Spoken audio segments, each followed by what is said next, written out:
you know, that was designed specifically for those like really long hauls where there's no fuel. So I'm making big tanks to go for long distances. And I was trying to design like with the purpose, like a clear story. And that's why the whole NASA thing came about. It wasn't just like, I think the worm is cool. It was like... Which you do though. Yeah, don't get me... I mean, look, I have speed holes, right? So right. I'm all about it. That's okay. But I do try to come up with an excuse at least for it, right? Right, fair enough. And so for this, it was like exploration, and I wanted to riff on that whole theme.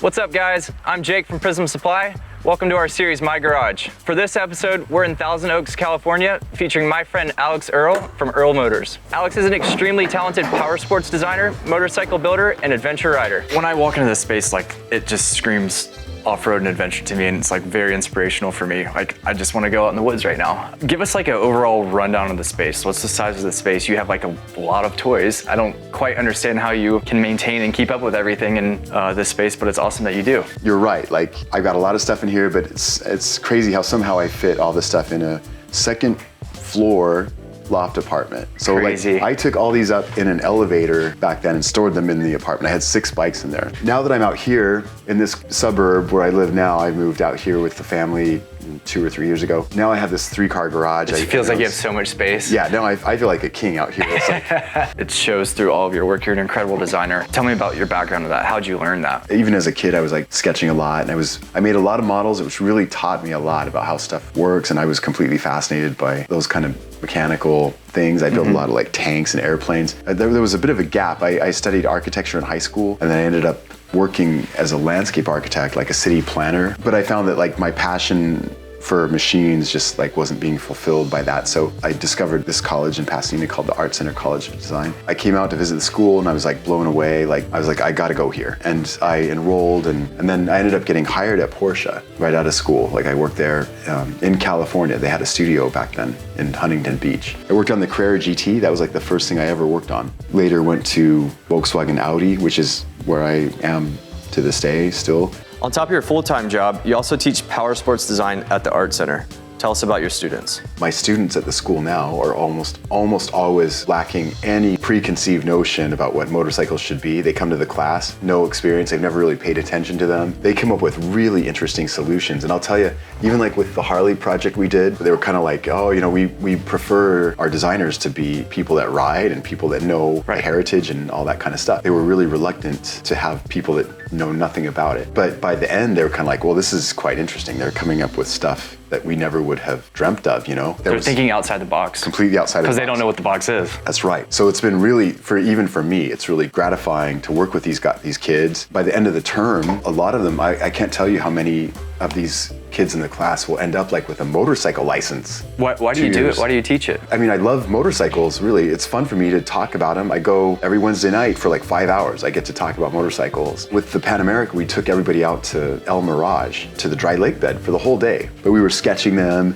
and the kids were standing on them. It was really cool. And the kids will remember this stuff. They tell me like months or years later. People think I have like a company or something because I like sort of branded everything, like the name and the finishes. I use the same graphics throughout. You see like very on my Ducati. Very NASA inspired. It's 100% NASA, which was the theme of exploration. So I'm making big tanks to go for long distances. And I was trying to design like with the purpose, like a clear story. And that's why the whole NASA thing came about. It wasn't just like, I think the worm is cool. It was like... Which you do though. Yeah, don't get me...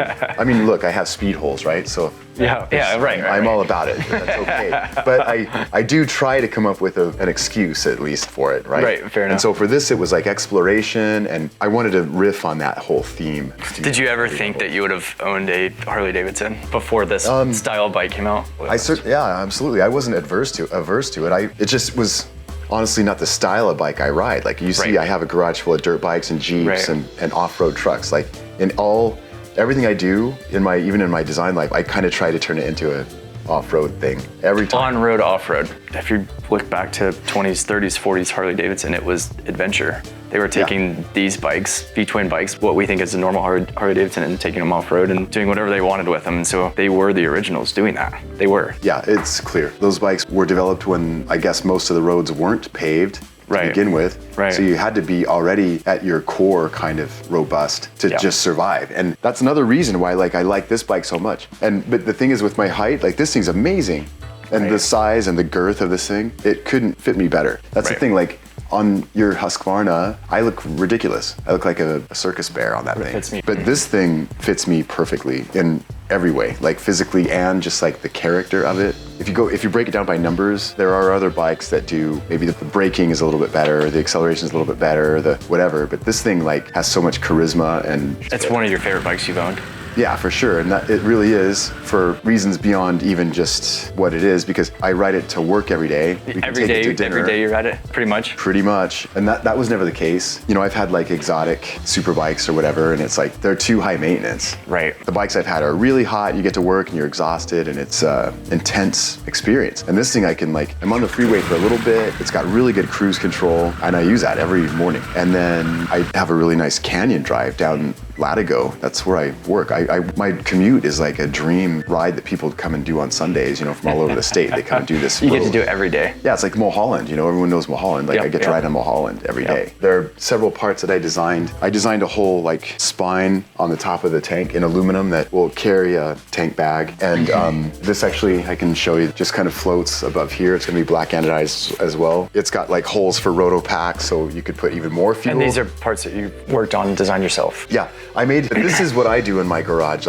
I'm not the guy, start with a bunch of aluminum on a table and build a bike. I work differently. I template things, I sketch a lot of things, I come up with stories, exploration, blah, blah. And so I made all this stuff out of black foam core, essentially. I made these plates, I made plates that go down on the side crash bars right here, another one, obviously different shape. So I did a lot of stuff like that, which is I'm still waiting for parts to come to me, but that's mostly what I've been doing with this bike. Say somebody wasn't into motorcycles or into design, whether that be motorcycles or car design, what kind of advice would you give them? Where should they start? It's a good question. I feel if you're on that track, then going to art center is a great thing. You can learn so much just from Google, you doing YouTube, and there are all kinds of tutors and things that you can pay too, one-on-one. You can do that all day long. I know tons of people that make really good living at that. So there's plenty of that stuff to go around, but design's become so democratized with the software and Blender and everything else. It's free 3D software that you can get. 3D printing stuff is really cheap. It's just a matter of how much time and energy and creativity you can apply to it.